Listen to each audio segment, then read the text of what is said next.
Hello বন্ধুরা, welcome to technical Ben. আশা করি সবাই ভালো আছেন। তো আজকের যে ভিডিওটি নিয়ে হাজির হলাম সেটি হচ্ছে আপনি হোয়াটসঅ্যাপের মাধ্যমে কিভাবে ডকুমেন্ট ফাইল করে একটি ফটো সেন্ড করতে পারেন। তো নর্মালি ফটো সেন্ড করলে অনেক সময় ফটো গুলা হয়ে যায়, ব্লু হয়ে যায়, সো ফটো ক্লিয়ার আসে না। সেক্ষেত্রে আপনি আমাদের অনেক সময় জিমেলের মাধ্যমে দিতে হয়, কারণ ফটোটি ক্লিয়ার থাকার জন্য। তো আপনি হোয়াটসঅ্যাপের মাধ্যমে ডকুমেন্ট ফাইল তৈরি করে সেখান থেকে আপনি খুব সহজেই আপনার ফটোটি দিতে পারেন। আর ইমেইলে আপনার ফটো দিতে হবে না, ডকুমেন্টের মাধ্যমে যদি দেন তাহলে ফটোটা আপনার ক্লিয়ার ইচ্ছে থাকবে, যেমন ছিল তেমনই থাকবে। তো কিভাবে করবেন? তো প্রথমে আপনি হোয়াটসঅ্যাপ ডাউনলোড করবেন। সবারই বেসিক্যালি হোয়াটসঅ্যাপ ইউজ করে এখন বাংলাদেশে বা বিভিন্ন কান্ট্রিতে। So already WhatsApp log in রয়েছে।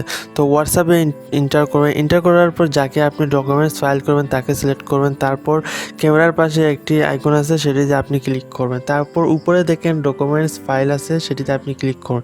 ক্লিক করার পর আপনার এখানে অনেক ডকুমেন্টস দেওয়া রয়েছে। তারপর আপনি এখানে মোর আদার ডক্স, এখানে আপনি ক্লিক করবেন।